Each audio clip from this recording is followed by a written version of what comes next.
Hello and welcome to some more Star Citizen Insider, looking at new information about Star Citizen Alpha 3.7's gameplay, mission sharing, FPS attachments, the Frag Pistol, characters, ship rentals, and a look at the Banu Defender as well.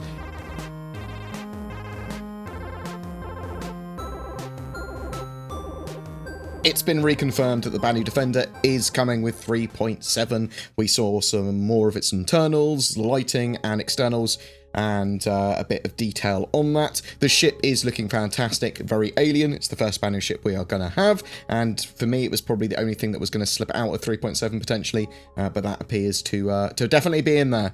Mission sharing is in Alpha 3.7 as well. This is going to start to help massively with sort of things like multi-crew and ease of access for groups to play together and share in rewards. So you're now able to share rewards. There's going to be the potential for harder missions that obviously they're not going to scale to group sizes, but there are going to be some missions that are made for groups or made to be more difficult, and it's good to have a group with you to do them. And this is just going to allow for more stuff in-game that is focused on parties, groups, harder missions. Reputation isn't shared, though. The rewards are shared, but reputation isn't. Everyone gets the full benefit of reputation gain or loss when in a party. It's not shared between the party members, they all get the same. There are now restrictions on where you can land based on your crime stats as well. They will basically refuse you landing permission and fire on you in certain landing zones if your crime stat is above a certain level, though you can still land illegally or sneak onto a station if you need to. Your vehicle won't be stored there though, unless you obviously claim it back from the terminal there. Lawful locations won't allow you to land with any form of crime stat. This is major landing zones such as Port Olisar, Lawville, Area 18. Semi-lawful landing zones will allow you to have a crime stat of up to 3. This includes rest stops and Levski, so you should be able to land there. And Grim Hex will allow you to have any crime stat and land, which means it's probably better to be a criminal there because it might be a lot more dangerous. This should have the effect of having criminals staying out of more lawful areas because they can't use the stations there, and hardened criminals staying around areas like Grimhex, which is now likely to become much more a focused centre of criminal activity and trade in the game. These are part of ongoing improvements to expand the law system and outlaw gameplay. There is a new mission for level 5 criminals to hunt UE Navy ships. It's difficult and designed to be shared and expects you to sort of like also be hunted by bounty hunters at the same time too. Sounds pretty cool. FPS weapon attachments are being added to 3.7 as well. So they've got the rework of the scopes, there's compensators, flash hiders, silencers, and a couple of underbarrel attachments as well here. So barrel attachment wise, they're available in 3 sizes for pistols and SMGs, rifles, and then shotguns. So size 1 for pistols and SMGs, size 2 for rifles, and size 3, the largest ones for shotguns. They are also available in ballistic and energy flavors typically. I'm sure that some people will get annoyed at like energy stabilizers, but it's a game, they add to the stats of the gun, come on. Underbarrel attachment wise, there's a laser pointer, but also a flashlight. The flashlight attachment is actually good apparently for long range focus on a target, so it's like being able to actually highlight them at a distance, but also has a blinding function, which sounds pretty cool. There is a couple of additional magnifications in addition to the reworking of the art of the scopes as well, that we can now get hold of. The new Salvo Frag Pistol is absolutely massive. It uses 50 cal ammunition like the Coda pistol does. It's high damage and pretty damn accurate. The weapon has a charge mode as well, and it allows it to fire like a mini shotgun. The character customizer has had improvements based on player feedback to make the system simpler. You can now more easily grab individual features from heads, so like noses, eyes, all that sort of jazz from a particular head, and then build your character with that at a lot more sort of like accuracy. You can rent ships in 3.7 from rental terminals, so you can rent a ship from 1, 3, 7, or 30-day periods. This is in real world time as well. It's a percentage of the ship, so a single day is like 2.5% to 3% of the value of a ship sort of thing at the moment, and that's what it looks like. Ship insurance works the same as well. It's as if you own the ship. The ship gets taken away from you when that period ends, though. So you basically get that ship for that period of time at a fraction of its cost. Star Citizen Alpha 3.7 is currently on the EVOCATI, which is the very small select test group of early testers.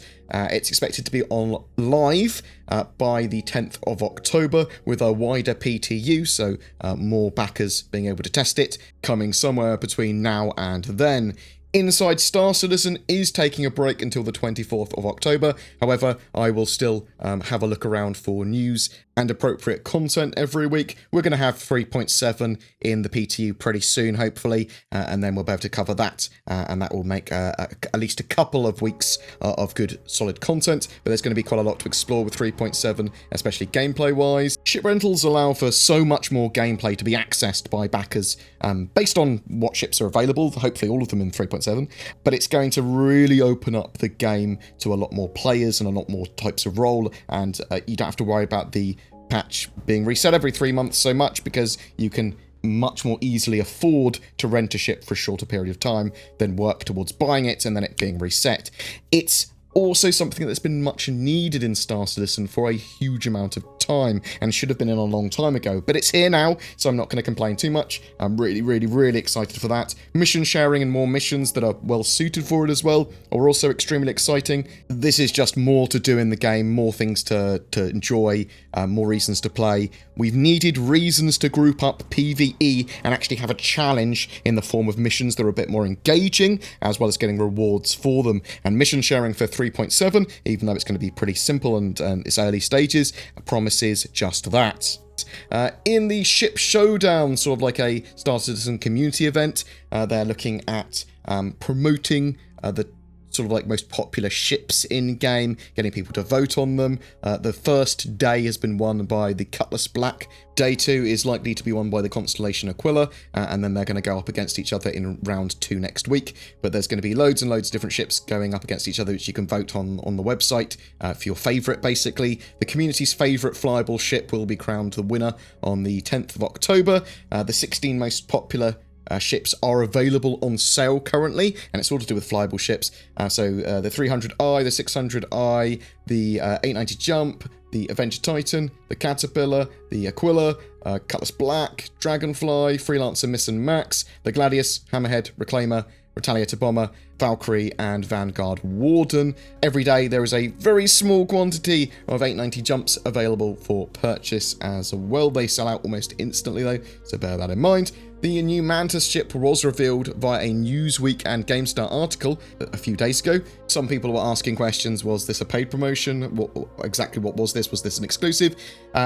CIG have confirmed that there was no form of paid promotion there. I believe it was just an exclusive that they gave to those 2 gaming websites. I am very much looking forward to Alpha 3.7 and to see what they're going to do with the Ship Showdown stuff. It looks like they might have some interesting sales or marketing based stuff to do with this when they get to the top 4 ships. They might be like a Masters of Flight special loadout series for the ships. They might put them in game as free to fly for a couple of weeks or something like that. They might add them to the manufacturer ship customization page, something like that. But I'd love to hear from you. Are you excited for 3.7? What do you think they're going to do with the Ship Showdown stuff on the 10th of October? Something special? Or is it just a little bit of a silly fun community event? Whatever your thoughts, please drop them in the comments below. We've got an Anvil Carrot giveaway this month. Just make sure that you comment on any of my videos made during September to be in for a chance of winning that.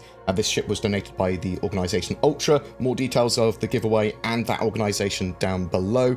I'm also shilling for Shadow. They provide a service so that you don't need to have your own gaming PC. You literally use the power of the internet to remote access one effectively, and then you can use your phone or trashier PC or whatever to connect to that, and then that can give you a great gaming experience. There's also NordVPN if you're looking for a VPN. I really love Nord. They're very inexpensive, and they give you a lot more power than a free VPN would when it comes to security and being anonymous. Use the code BoredGamer if you're interested in using any of those services. You'll get discounts.